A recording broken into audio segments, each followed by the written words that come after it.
Hello and welcome. तो आज हम लोग इस वीडियो में पढ़ने वाले हैं क्लास 12 के फिजिक्स का चैप्टर। ठीक है। तो जैसा कि हमने पिछले वीडियो में जो है क्या किया था, हम लोग रिफ्लेक्शन क्या होता है, रिफ्रैक्शन क्या होता है, इमेज फॉर्मेशन, ये सब चीजें हमने डिस्कस कर ली थी। और मैंने आपको बताया था कि हमको 3 ट्रांसपेरेंट मीडियम के बारे में पढ़ना है और उसमें से एक हमने कवर भी कर लिया था, which is glass slab. Now we will cover the second transparent medium which is known as lens, and the third transparent medium is known as prism, and prism will be studied in next chapter. So start our first topic, what is lens. So lens is a transparent material bounded by two surface out of which one or both surface are spherical. इसका मतलब क्या है कि lens एक ऐसा transparent material होता है जो कि दो सरफेस से क्या होता है, बाउंडेड होता है। ठीक है। और दो सरफेस में से कोई एक सरफेस क्या होना चाहिए, स्फेरिकल जो है होना चाहिए, या दोनों के दोनों सरफेस भी हो सकते हैं। This means that a lens is bounded by at least one spherical surface. यहाँ पर ध्यान दो, तो लेंस एक दो सरफेस से मिलकर बना हुआ ऐसा ट्रांसपेरेंट मटेरियल होता है जिसका एक सरफेस कम से कम स्फेरिकल होना चाहिए। दूसरा स्फेरिकल हो तो भी चलेगा, नहीं हो तो भी चलेगा। ठीक है। अब देखते हैं हम लोग टाइप्स ऑफ लेंसेज। तो हमारे पास जो है दो टाइप के लेंसेज होते हैं, एक होता है कॉनकेव लेंस, दूसरा होता है कॉन्वेक्स लेंस। ठीक है। वैसे तो अलग अलग टाइप्स होते हैं, जैसे कि मैं अगर आपको यहाँ पर बताऊं तो अगर दो सरफेस, अगर ये देखो, ये दो सरफेस दोनों स्फेरिकल हैं। ठीक है। ये एक तरीके का लेंस है जिसमें ये दोनों क्या है, दोनों सरफेस स्फेरिकल हैं। कुछ ऐसे भी लेंस होते हैं जिसका एक सरफेस प्लेन होता है, दूसरा स्फेरिकल होता है, या दूसरा सरफेस प्लेन होता है, पहला सरफेस स्फेरिकल होता है। तो इस तरीके से अलग अलग जो है हमारे पास लेंसेज जो है मिलते हैं। लेकिन जो हमको मेन दो लेंस पढ़ने हैं वो है एक कॉनकेव, दूसरा है कॉन्वेक्स। तो कॉनकेव क्या होता है, देखो, lens bounded by two spherical surface curved inward. ये भी दो सरफेस से मिलकर बना होगा और दोनों सरफेस कैसे होंगे, स्फेरिकल होंगे। लेकिन इसका जो कर्व्ड होगा, जो कर्व होगा वो कहाँ होगा, अंदर की तरफ होगा। ठीक है। And it is thicker at edge. और ये जो लेंस होगा वो कॉर्नर पर क्या होगा, थिकर होगा, और मिडिल पर क्या होगा, थिन होगा। ठीक है। और इसका एक और नाम है, कॉनकेव लेंस का दूसरा नाम है डाइवर्जिंग लेंस, क्योंकि ये लाइट रेस को क्या करता है, फैलाता है, डाइवर्ज करता है। ठीक है। तो ये देखो, ये जो है हमारे क्या है, कॉनकेव है। देखो पहले इसको देखते हैं, यहाँ पर दो सरफेस हैं, सरफेस 1 और सरफेस 2, और दोनों के दोनों सरफेस कैसे हैं, स्फेरिकल हैं। ठीक है। तो इसको हम लोग क्या बोलेंगे, डबल कॉनकेव, या फिर सिंपली हम लोग इसको बोल देते हैं कॉनकेव। यहाँ पर देखो एक सरफेस प्लेन है लेकिन दूसरा सरफेस कैसा है, कर्वेचर है। मतलब कर्वेचर का मतलब क्या है, कर्व सरफेस है। तो ये भी क्या है, एक लेंस ही है। और इस लेंस को हम लोग क्या बोलते हैं, प्लेनो कॉनकेव, क्योंकि एक सरफेस इसका प्लेन है, दूसरा क्या है, कर्वेचर है। तो ये हो गया प्लेनो कॉनकेव। अब इसमें देखो, ये जो मिडिल वाला जो पोर्शन है वो क्या है, पतला है, और कॉर्नर वाला जो पोर्शन है वो क्या है, थिकर है। तो इसकी आइडेंटिफिकेशन आप कैसे करोगे, अगर आपको टच करके पूछा जाएगा कि कॉनकेव लेंस कैसा होता है, तो आप टच करोगे, और टच करने के बाद अगर आपको मिडिल वाला पोर्शन आपको थिन लगता है और कॉर्नर वाला जो थिकनेस है वो ज्यादा लगता है, थिकर लगता है, तो आप समझ जाना कि वो कौन सा है, कॉनकेव है। ठीक है। दूसरा लेंस हमारे पास होता है कॉन्वेक्स। कॉन्वेक्स भी क्या होगा, दो सरफेस से मिलकर बना होगा, लेकिन इसमें क्या होगी, जो कर्वेचर जो होगा, जो स्फेरिकल सरफेस जो होगा, उसका कर्व कहाँ होगा, बाहर की तरफ होगा। मतलब ये बल्ज आउट होगा। ठीक है। यहाँ पर एक वर्ड यूज हुआ होगा, देखो, बल्जिंग आउटवर्ड। बल्जिंग आउटवर्ड मतलब बाहर की तरफ निकला हुआ। ठीक है। तो दो सरफेस से मिलकर बना हुआ एक ऐसा लेंस जिसके कर्वेचर बाहर की तरफ क्या होते हैं, बल्ज्ड हुए रहते हैं, ऐसे लेंसेज को हम लोग क्या बोलते हैं, कॉन्वेक्स लेंस बोलते हैं। ठीक है। और इसकी स्पेशलिटी क्या होती है, it is thicker eight middle, उल्टा, ये बीच में मोटा होता है और कॉर्नर पर क्या होता है, पतला होता है। और इसका दूसरा नाम क्या होता है, कन्वर्जिंग लेंस जो है होता है। क्यों कन्वर्जिंग होता है, क्योंकि ये लाइट रेस को एक पॉइंट पर कन्वर्ज करता है, जिस तरीके से कॉनकेव मिरर कर रहा था। ठीक है। अब यहाँ पर देखो, ये है, देखो हमारा डबल कॉन्वेक्स, क्योंकि इसके दोनों सरफेस, सरफेस नंबर 1 और सरफेस नंबर 2, दोनों के दोनों सरफेस कैसे हैं, स्फेरिकल हैं। तो इसको हम लोग बोलेंगे डबल कॉन्वेक्स, या डबल को हटाकर हम लोग सिंपली कॉन्वेक्स भी बोलते हैं। ये है प्लेनो कॉन्वेक्स। इसका देखो एक सरफेस प्लेन है, दूसरा सरफेस कैसा है, कॉन्वेक्स है। इसका ये जो कर्वेचर है वो बाहर की तरफ है, तो इसके लिए हम लोग क्या वर्ड यूज करेंगे, प्लेनो कॉन्वेक्स। अभी मैंने आपको ऊपर बताया था कि नहीं, लेंस होने के लिए कंडीशन क्या होती है कि सिर्फ और सिर्फ एक ही सरफेस क्या होना चाहिए, मतलब कम से कम एक सरफेस में कर्वेचर होना चाहिए, दूसरा प्लेन भी हो सकता है। जैसे अगर मैं यहाँ पर आपको एक लेंस दूं ऐसा बना के और मैं पूछूं आपको तो क्या ये एक लेंस है कि नहीं, तो आप बोलोगे बिल्कुल है सर। क्यों? क्योंकि एक सरफेस इसका दूसरा सरफेस जो वो कर्वेचर है, पहला सरफेस प्लेन होने दो, कोई बात नहीं। अगर मैं आपसे पूछूं कि क्या ये एक लेंस काउंट होगा, तो आंसर बिल्कुल होगा। क्या ये एक लेंस काउंट होगा? ठीक है, तो आंसर बिल्कुल होगा और इसका नाम क्या होगा? प्लेनो कॉनकेव होगा। ठीक है, अगर मैं आपसे पूछूं कि क्या ये एक लेंस काउंट होगा, तो बिल्कुल होगा। ठीक है, तो लेंस के लिए बस याद रखना एक सरफेस कर्वेचर होना चाहिए, मतलब स्फेरिकल सरफेस होना चाहिए, दूसरा प्लेन हो दूसरा कर्वेचर हो, कोई फर्क नहीं पड़ता। जैसे इसमें तो दोनों के दोनों सरफेस क्या है? स्फेरिकल है, तब भी ये लेंस है। ठीक है, ये भी क्या है? एक लेंस ही, क्योंकि दोनों के दोनों सरफेस स्फेरिकल है। ठीक है, तो आपको इस तरीके से पहचानना है। अब जिस तरीके से हमने मिरर से रिलेटेड टर्म्स पढ़े थे, प्रिंसिपल एक्सिस पढ़ा था हमने, फोकल लेंथ पढ़ा था, सेंटर ऑफ कर्वेचर पढ़ा था, उसी तरीके से हमको लेंस से भी रिलेटेड हमको क्या करना है, कुछ टर्म्स जो है पढ़ने। तो सबसे पहला टर्म्स देखो क्या है, सेंटर ऑफ कर्वेचर। ये क्या होता है? Lens has two spherical surfaces, each of these surface form a part of a sphere. The center of this sphere is called center of curvature. अब चाहे कॉन्वेक्स हो चाहे कॉनकेव हो, दोनों के दोनों जो होते हैं दो सरफेस से मिलकर बने होते हैं, और ये दोनों सरफेस क्या होते हैं? ये सरफेस नंबर 1 और ये सरफेस नंबर 2, दोनों सरफेस किसी न किसी एक स्फीयर के पार्ट होते हैं। जैसे सरफेस नंबर जो 1 है, ये ऐसा स्फीयर का पार्ट रहा होगा, हमने इतना को काट कर जो है बनाया होगा।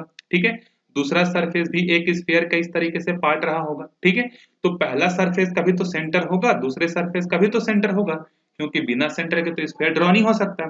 तो इन्हीं सेंटर्स को हम लोग क्या बोलते हैं? सेंटर ऑफ कर्वेचर बोलते हैं। तो इसका डेफिनेशन क्या होगा? Lens has two spherical surface and both spherical surface are made up of two different sphere, so the centre of these two sphere is known as centre of curvature. तो इसमें दो surface हैं, तो दो centre of curvature हो जाएंगे। पहले surface का सेंटर इधर है तो हम लोग इसको C1 बोलेंगे, दूसरे सरफेस का सेंटर ऑफ कर्वेचर इधर है तो इसको हम लोग क्या बोलेंगे? C2 बोलेंगे। तो दो हमारे पास सेंटर ऑफ कर्वेचर होते हैं, जबकि मिरर में एक सेंटर ऑफ कर्वेचर था। क्यों एक था? क्योंकि वहां पर सरफेस भी एक था। अब यहाँ तो सरफेस क्या है? दो सरफेस है, तो दो सेंटर ऑफ कर्वेचर जो है हमको मिलेंगे। ठीक है, फिर उसके बाद अगला टर्म हम लोग देखते हैं, प्रिंसिपल एक्सिस क्या होता है? An imaginary line passing through the two centres of the curvature. ये जो हमारे पास अभी दो सेंटर ऑफ कर्वेचर जो हमने डिस्कस किया, इससे पास होने वाला एक इमेजिनरी लाइन को ही हम लोग क्या बोलते हैं? इसी को बोलते हैं भैया प्रिंसिपल एक्सिस। जिस तरीके से मिरर में हमने प्रिंसिपल एक्सिस का डेफिनेशन क्या पढ़ा था? मिरर में हमने प्रिंसिपल एक्सिस का डेफिनेशन पढ़ा था कि जो सेंटर ऑफ कर्वेचर और मिरर के पोल को ज्वाइन करता है उसको प्रिंसिपल एक्सिस बोलते हैं। जबकि लेंस के केस में प्रिंसिपल एक्सिस किसको बोलते हैं? जो दोनों सेंटर से पास होने वाला एक यूनिक लाइन, एकमात्र लाइन, जिसको हम लोग क्या बोलते हैं? प्रिंसिपल एक्सिस बोलते हैं। ठीक है, जिस तरीके से मिरर का सेंटर पार्ट को हम लोग क्या बोलते थे? पोल बोलते थे, उसी तरीके से लेंस का जो सेंटर वाला पार्ट होता है उसको बोलते हैं ऑप्टिकल सेंटर। तो ये हो गया हमारा कॉन्वेक्स लेंस का सेंटर, ऑप्टिकल सेंटर, ये हो गया कॉनकेव का ऑप्टिकल सेंटर।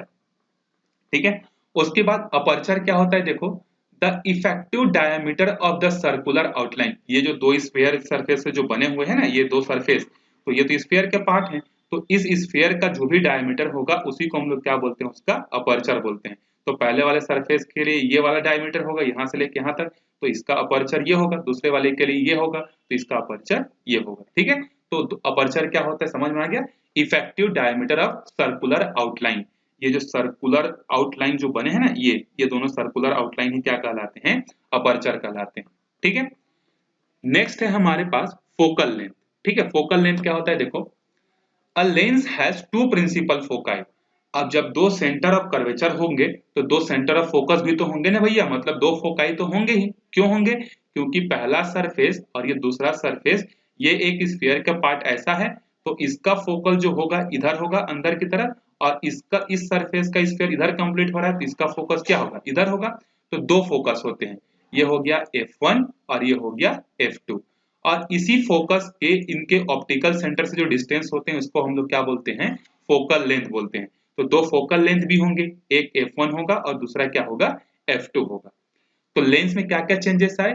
लेंस में दो सेंटर ऑफ कर्वेचर होते हैं, दो फोकस पॉइंट होते हैं, दो फोकल लेंथ होते हैं और दो सरफेस से मिलकर बना हुआ होता है।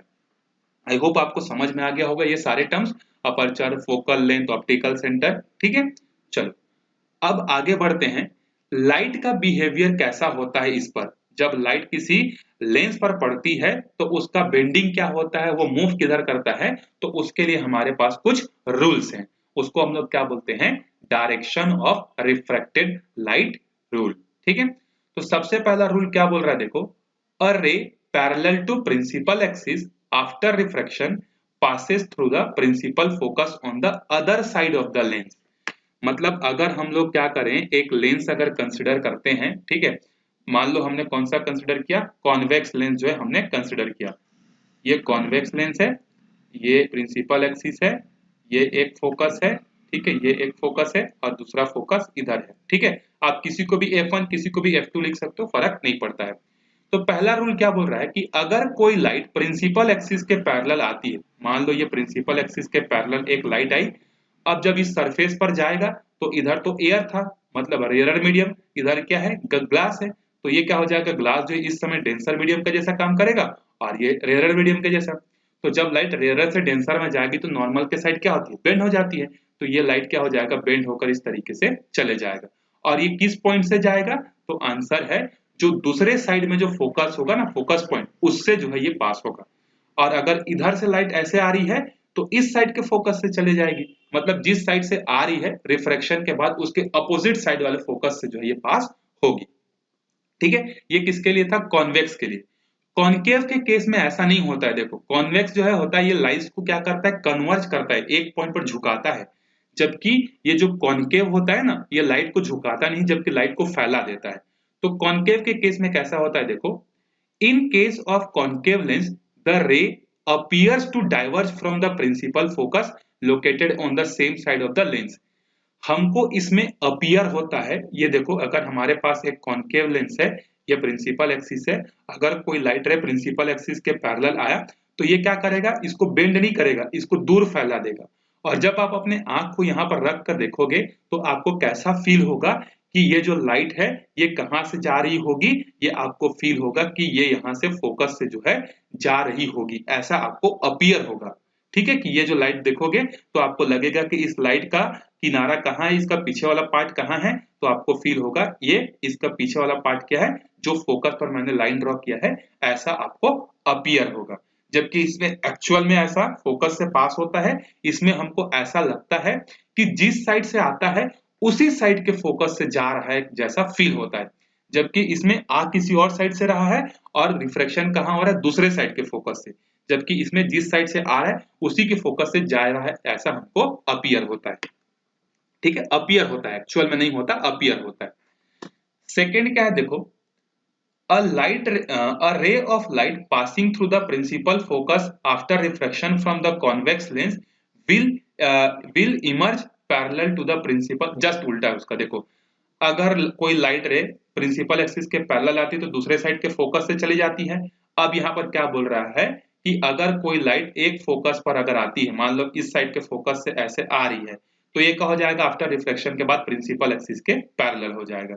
या अगर इधर के फोकस से लाइट आ रही है तो ये इधर पैरेलल हो जाएगा। यही चीज जो है ये बोल रहा है, ये कॉन्केव के केस में। कॉन्वेक्स के केस में अगेन क्या होगा, अगर एक लाइट यहां से ऐसे आ रही है, ठीक है, तो ये लाइट जब यहां से रिफ्रेक्ट होकर प्रिंसिपल एक्सिस के पैरेलल हो जाएगी, तो जब अपने आंख को आप यहां पर रखोगे तो आपको ये लाइट कैसा दिखेगा कि ये लाइट इधर से नहीं आ रहा है, ये लाइट कहां से आ रहा है, आपको लगेगा फोकस से आ रहा है, मतलब ऐसा आ रहा है और ऐसा मुड़ रहा है, ऐसा आपको फील होगा। और जबकि इसमें एक्चुअल फोकस से आ रहा है और प्रिंसिपल एक्सिस के पैरेलल हो रहा है। ठीक है, फिर अगला रूल है हमारे पास, तीसरा रूल। जिस तरीके से मिरर के केस में अगर कोई लाइट सेंटर ऑफ कर्वेचर से आता था तो बिना डेविएट हुए चले जाता था, उसी तरीके से लेंस के केस में चाहे वो कॉन्केव हो चाहे वो कॉन्वेक्स हो, देखो ऊपर के दोनों रूल में जो है क्या था, कॉन्वेक्स और कॉन्केव दोनों अलग अलग बिहेव कर रहे थे, लेकिन इस केस में इन दोनों का बिहेवियर सेम होगा, मतलब इन दोनों का बिहेवियर जो है एज इट इज होगा। अगर कॉन्वेक्स पर अगर कोई लाइट रे उसके ऑप्टिकल सेंटर पर आ रही है, चाहे कॉन्वेक्स पर या कॉनकेव पर उसके ऑप्टिकल सेंटर पर आ रही है, तो ऑप्टिकल सेंटर से लाने वाला जो लाइट जो होता है वो विदाउट एनी डेविएशन सीधा सीधा निकल जाता है। देखो वही चीज बोल रहा है, a ray of light passing through the optical centre will emerge without any deviation, वो उसी रास्ते से क्या होगा, निकल जाएगा, बिना रुके जो है वो निकल जाएगा। ठीक है, ये है हमारे पास 3 रूल जो है। ठीक है, ठीक है, अब ये हो गए 3 रूल। इसी 3 रूल के बेसिस पर हम लोग क्या करेंगे, इमेज का फॉर्मेशन जो है करेंगे। ठीक है, जिस तरीके से हमने मिरर में ऑब्जेक्ट को पहले इन्फिनिटी पर रखा, फिर इन्फिनिटी और सेंटर ऑफ कर्वेचर के बीच में रखा, इस तरीके से 5-6 केसेस किए थे ना, तो उसी तरीके से यहाँ पर भी हम लोग लेंस फॉर्मेशन जो है करेंगे। ठीक है, तो अगला टॉपिक है lens sorry image formation by convex lens for the various position of object. ठीक है, अलग अलग पोजीशन पर जो है इमेज का फॉर्मेशन कैसे होता है। तो देखो सबसे पहला केस जो है यहाँ पर, ये है फर्स्ट केस।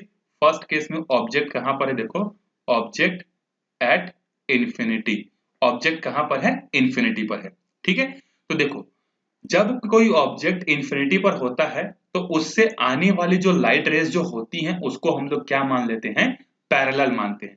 और इन्फिनिटी डिस्टेंस का मतलब क्या है, अगर हम लोग अपने ह्यूमन आई के लिए बात करें तो हमारे ह्यूमन आई के लिए जो इन्फिनिटी डिस्टेंस जो होता है वो होता है लगभग 6 मीटर। मतलब अगर कोई ऑब्जेक्ट आपसे 6 मीटर दूर अगर रखा हुआ है तो उससे जो लाइटें आपकी आंखों में पहुंचेंगी वो हम कैसी होंगी, पैरेलल होंगी। ठीक है, तो लेंस के इन्फिनिटी डिस्टेंस पर एक ऑब्जेक्ट रखा हुआ है। ठीक है, और वो इन्फिनिटी डिस्टेंस पर होने के कारण इस ऑब्जेक्ट से जितनी भी लाइटें जो आ रही हैं वो लाइटें कैसी हैं, प्रिंसिपल एक्सिस के पैरेलल है। ठीक है, अच्छा कोई चीज आपको क्यों दिखती है, जैसे यहाँ पर आप कमरे में घुसते हो तो यहाँ टेबल है, यहाँ चेयर है, ऐसा कोई चीजें आपको क्यों दिखती हैं, कोई भी चाहे बाइक कार कोई भी चीज आपको क्यों दिखती है, क्योंकि उस ऑब्जेक्ट से टकरा कर लाइटें आपकी आंखों में आती है।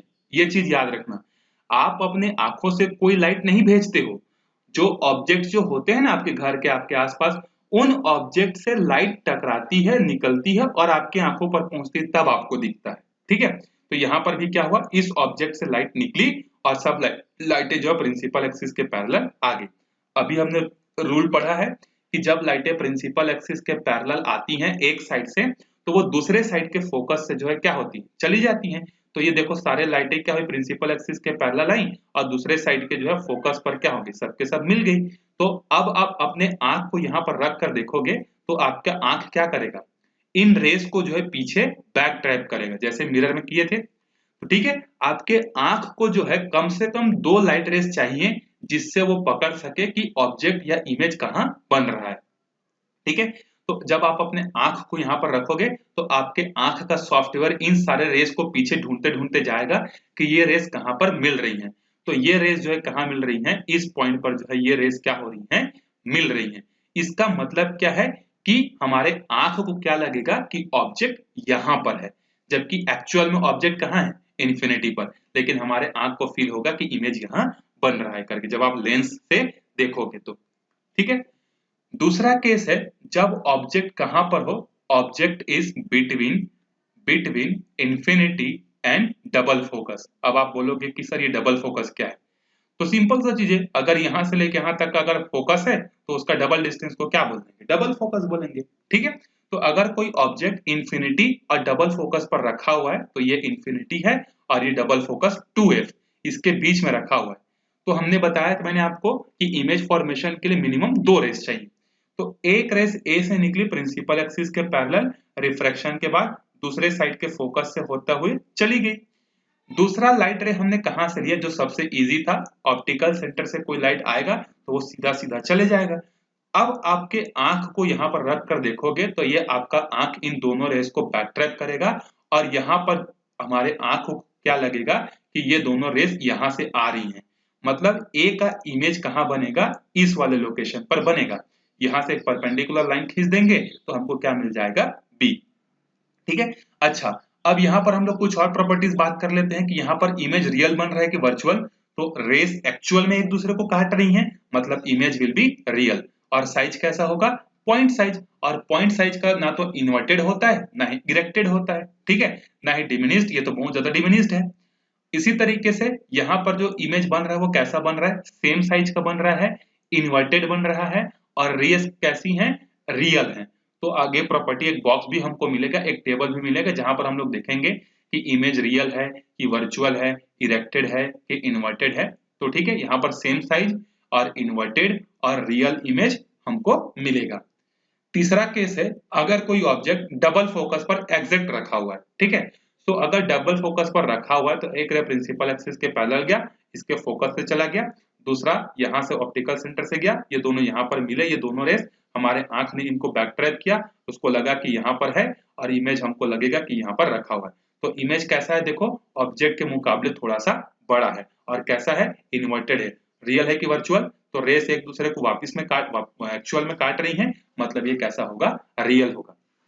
ठीक है, मैं यहाँ पर जो आपको ड्रॉ करके नहीं दिखा सकता हूँ क्योंकि यहाँ पर लाइनें जो है प्रॉपर नहीं बनेंगी। तो आप क्या करना, प्रॉपर एक ब्लैंक पेज लेना और उसमें ड्रॉ करना। कैसे ड्रॉ करोगे, जैसे आपने एक लेंस जो है ड्रॉ किया, ठीक है, इस तरीके से मान लो आपने फोकस को रखा 4 सेंटीमीटर दूर पर, नाप के बनाना है, यहाँ से यहाँ तक अगर 4 है तो अगला 4 जो होगा वहां पर क्या रखोगे, 2f1 लिखना, इसको f1 लिखना, उसी तरीके से अगले 4 सेंटीमीटर पर यहाँ f2 लिखना और अगले फिर 4 सेंटीमीटर पर 2f2 लिखना, ऐसा लिखना और प्रॉपर स्केल से इमेज बनाना। तब आपको ऐसे एग्जैक्ट केसेस आपको मिलेंगे। और इनको रटने की कोशिश बिल्कुल मत करना भैया, नहीं तो रटोगे तो एग्जाम में गुम जाओगे, ठीक है। तो रटना नहीं है, आप इसको दो तीन बार क्या, एक ही बार जब प्रैक्टिस कर लोगे ना तो सारा केस आपको अपने आप याद हो जाएगा, ठीक है। चलो, अब अगला केस है जब ऑब्जेक्ट हमारा कहां पर हो, डबल फोकस और फोकस के बीच में हो। तो फिर से प्रिंसिपल एक्सिस के पैरेलल फोकस से गया, ऑप्टिकल सेंटर से गया, तो ऑब्जेक्ट कैसा बना, ये रेस एक दूसरे को एक्चुअल में काट रही हैं, तो रियल बना और इन्वर्टेड बना और लार्ज साइज बना। ठीक है, देखो ये ऑब्जेक्ट इतना बड़ा है, ए डेस बी डेस बड़ा है, समझ में आया होगा आपको, ठीक है। फिर अगला केस देखते हैं जब ऑब्जेक्ट हमारा कहां पर हो, फोकस पर, ठीक है। तो जब हमारा ऑब्जेक्ट एक साइड के फोकस पर हो तो उससे लाइटें जो होंगी प्रिंसिपल एक्सिस के पैरेलल गई, इस तरीके से चली गई, ऑप्टिकल सेंटर से गई और ये दोनों रेस कहां पर मिलेंगी, इन्फिनिटी पर। और ये पहले वाले केस का क्या है, उल्टा है। पहले वाले केस में प्रिंसिपल एक्सिस के पैरेलल आए तो सब फोकस पर मिल रही थी, अब अगर फोकस से आ रही तो सारे लाइट रेस कैसी होगी, पैरेलल होगी, ठीक है। उसके बाद जिस तरीके से मिरर में एक स्पेशल केस था ना 6वां नंबर का, उसी तरीके से इसमें भी एक स्पेशल केस होता है और वो कौन सा है, जब आप ऑब्जेक्ट को फोकस और ऑप्टिकल सेंटर के बीच में रख दोगे ना तो उस केस में इन पांचों के कंपैरिजन में उल्टा इमेज बनेगा। उल्टा मतलब बाकी सब में इन्वर्टेड बन रहा था और रियल बन रहा था, इस केस में क्या बनेगा, ये वर्चुअल बनेगा और सीधा बनेगा और लार्ज बनेगा और इसी साइड बनेगा, जिस साइड ऑब्जेक्ट है उसी साइड। बाकी सब में कैसा था, अपोजिट साइड में बन रहा था, अपोजिट साइड में, ठीक है। तो ये 6 केसेस आप अपने रफ में प्रैक्टिस करोगे। अगर आपको नहीं बनेगा तो आप मेरे को कमेंट करना, मैं आपको जो है उसके लिए एक सेपरेट छोटा सा वीडियो बना के डाल दूंगा कि आपको कैसे रेस जो है डायग्राम जो है बनाने हैं। और रे डायग्राम आपको कंपलसरी है, आपको 2 से 3 नंबर का एग्जाम में जो है फाइनल एग्जाम में क्वेश्चन आपको मिलेगा ही, चाहे वो लेंस का हो चाहे मिरर का हो, ठीक है। तो आई होप अब आपको समझ में आ गया होगा। और अगर अभी भी आपको समझ में नहीं आया है कि कैसा रे डायग्राम बनाते हैं तो आप बता देना, बस मैं खुद से एक ब्लैंक पेज में जो है ड्रॉ कर करके आपको लाइव जो है बता दूंगा या फिर वीडियो अपलोड कर दूंगा लाइव, ताकि आप लोग उसको देख सको। तो ये 6 केसेस किसके लिए हैं, कॉन्वेक्स के लिए। कॉनकेव में 2 केस होता है, अगर पैरेलल आ गया तो लाइट यहाँ से चली जाती है, डाइवर्ज हो जाती है, और जब आप अपने आंख को यहाँ पर रख कर देखोगे तो कैसा फील होगा आपको कि ये दोनों लाइटें कहाँ से आ रही हैं, फोकस से आ रही हैं, ऐसा फील होगा, जबकि ऐसा नहीं है। दूसरा केस क्या होता है, डबल फोकस और फोकस के बीच में, तो इमेज बनता है फोकस और इसके ऑप्टिकल सेंटर के बीच में, बहुत छोटा बनता है और सीधा बनता है, ठीक है। इसमें 2 ही केस होते हैं, बाकी जो है नहीं होते। हाँ, ये टेबल देखो इसी टेबल की बात कर रहा था मैं। जब ऑब्जेक्ट इन्फिनिटी पर था तो इमेज कहाँ बना था, दूसरे साइड के फोकस पर, और कैसा था नेचर, हाईली डिमिनिश, बहुत छोटा पॉइंट साइज, और कैसा था, रियल था और उल्टा था। आप यहाँ पर इसको काट भी सकते हो क्योंकि पॉइंट का ना तो हमको उल्टा पता है ना सीधा पता है। हाँ, लेकिन रेस एक दूसरे को रियल में काटी हैं, तो जब भी रियल रेस एक दूसरे को काटती है तो रियल के साथ हमेशा इन्वर्टेड ही रहता है, ये चीज याद रखना। चाहे मिरर हो चाहे लेंस हो, अगर रियल इमेज बन रहा है इसका मतलब वो उल्टा ही बनेगा। फिर दूसरा केस है beyond double focus. Double focus और किसके बीच में, 2f इसके बीच में, इन्फिनिटी और इसके बीच में, डबल फोकस के बीच में।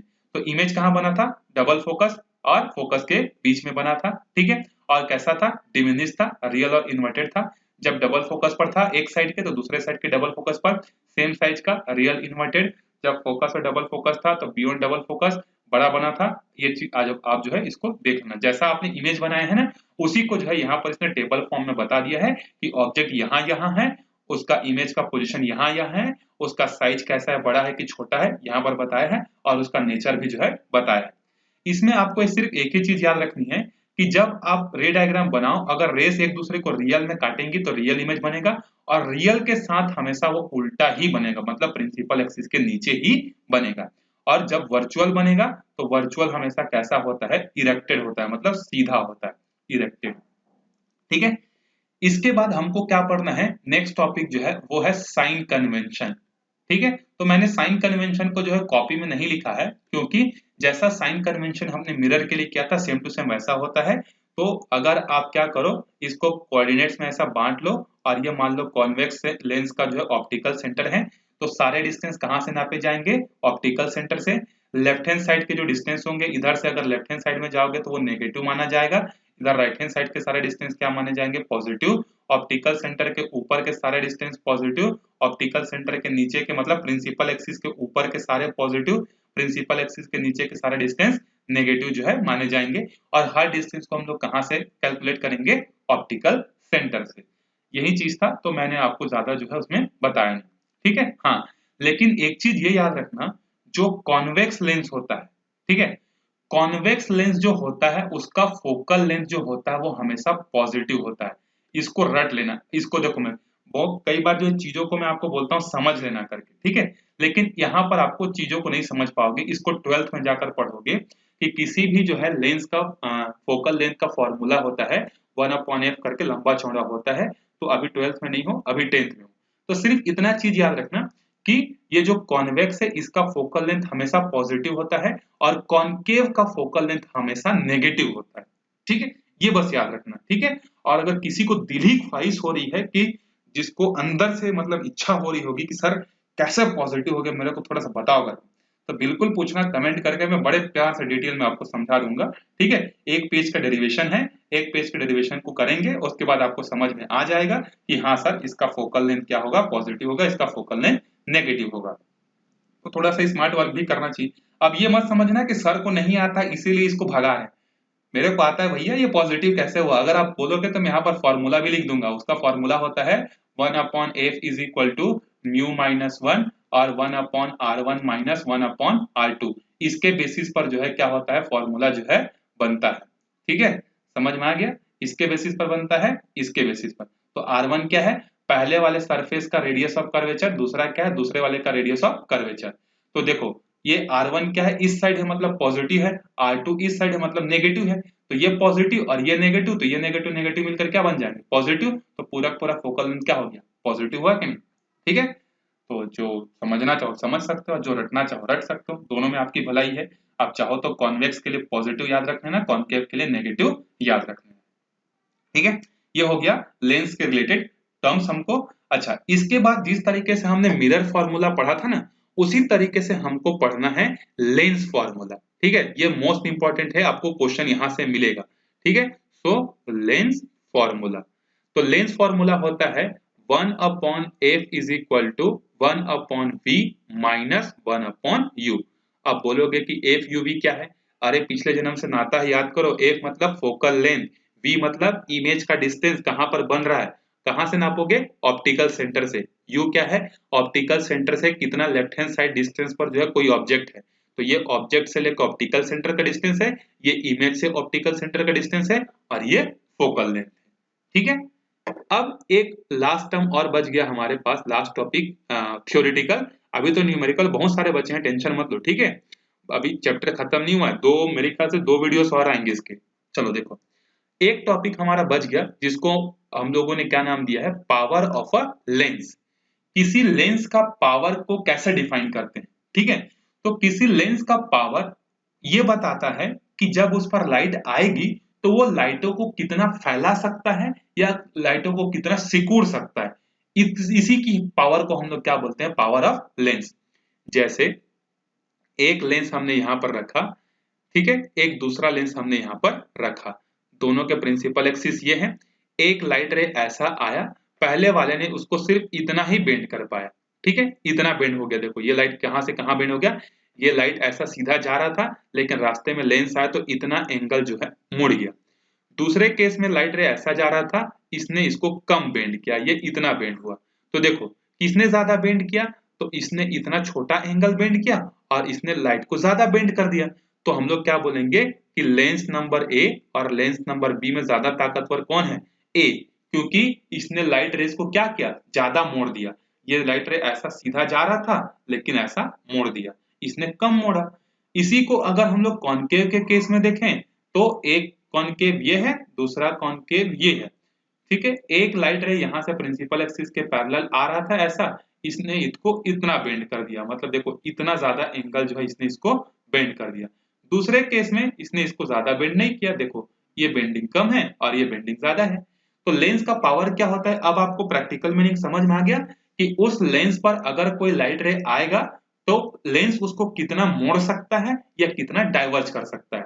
अगर वो कॉन्वेक्स होगा तो उसको बेंड करेगा, अगर कॉन्केव होगा तो उसको डाइवर्ज करेगा। तो डेफिनेशन पढ़ लेते हैं, द डिग्री ऑफ कन्वर्जेंस और कन्वर्जेंस, ठीक है, द डिग्री ऑफ कन्वर्जेंस मतलब कन्वर्ज करना, बेंड करना, डाइवर्जेंस मतलब फैलाना। कौन कितना डिग्री में कन्वर्ज कर सकता है, कौन कितना डिग्री से डाइवर्ज कर सकता है, ऑफ अ लाइट रे achieved by a lens is expressed in terms of power. Convergence और डाइवर्जेंस की कैपेबिलिटी को ही हम लोग क्या बोलते हैं, पावर बोलते हैं। और अगर आप दूसरा डेफिनेशन पढ़ताना चाहो जो कि स्वीट एंड सिंपल है, वो होता है the power of a lens is defined as the reciprocal of its focal length, ठीक है, मतलब किसी लेंस का जो पावर जो होता है वो उसके फोकल लेंथ का क्या होता है, रेसिप्रोकल होता है। मतलब जितना कम फोकल लेंथ उतना ज्यादा पावर, जितना ज्यादा फोकल लेंथ उतना कम पावर। तो आप पावर को ऐसे भी डिफाइन कर सकते हो, power of lens is defined as the reciprocal of focal length. तो ये एक फॉर्मूला भी हो गया। जब आप इस फॉर्मूले का यूज करोगे तो यहाँ पर फोकल लेंथ में जो मैग्नीट्यूड रखोगे उसको किस में रखोगे, मीटर में। अगर आपको किसी चीज का पावर निकालना है, अगर आप इस फॉर्मूले को यूज करना चाहते हो तो आप फोकल लेंथ को किस में रखोगे, मीटर में। और अगर आप इसको सेंटीमीटर में रखना चाहते हो फोकल लेंथ को, क्योंकि लेंस के केस में सेंटीमीटर ज्यादा एप्रोप्रिएट होता है, तो अगर आप सेंटीमीटर में कन्वर्ट करना चाहोगे तो 1 मीटर इज इक्वल टू क्या हो जाता है, 100 सेंटीमीटर। तो ये 100 क्या हो जाएगा, ऊपर आ जाएगा। और इस केस में आप फोकल लेंथ को किस में रखोगे, सेंटीमीटर में। तो दोनों एक ही फॉर्मूला है। अगर आप मीटर में रखोगे तो 1/f ही यूज करोगे, और अगर आप सेंटीमीटर में रखना चाहते हो तो 100/f रखोगे, ठीक है।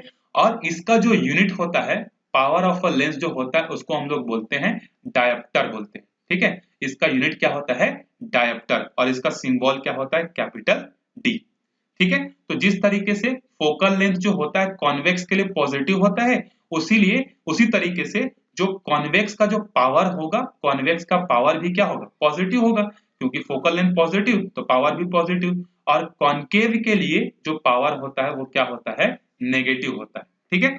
जिनको चश्मा लगा हुआ है देख लेना, +1.2 का लगा है कि -1.2 का लगा है, तो आप बता सकते हो उसी प्लस और माइनस को देखकर कि इसको कौन सा चश्मा लगा हुआ है करके, ठीक है। तो यह है रिफ्रैक्शन का पूरा एक्सप्लेनेशन। नेक्स्ट वीडियो में हम लोग किसके बारे में देखेंगे, इससे रिलेटेड क्वेश्चन और जो बोर्ड एग्जाम में क्वेश्चन पूछे गए हैं, और न्यूमेरिकल रिलेटेड टू लेंस या मैग्निफिकेशन। इसमें एक टॉपिक हमारा मैग्निफिकेशन भी बच गया, तो मैग्निफिकेशन वही है, height of image upon height of object, तो वापस से उसको मैं डिस्कस नहीं किया। सेम चीज है, जब न्यूमेरिकल सॉल्व करेंगे लेंस फॉर्मूला से बेस्ड तो मैं वहां पर आपको एक्सप्लेन कर दूंगा, ठीक है। सो आई होप ये वीडियोस आपको पसंद आया होगा, अच्छा लगा होगा, तो अपने फ्रेंड्स के साथ शेयर करो, और अगर कोई प्रॉब्लम होगी तो आप मेरे को कमेंट करके बता सकते हो, ठीक है। मिलते हैं अगले वीडियो में, तब तक के लिए बाय बाय।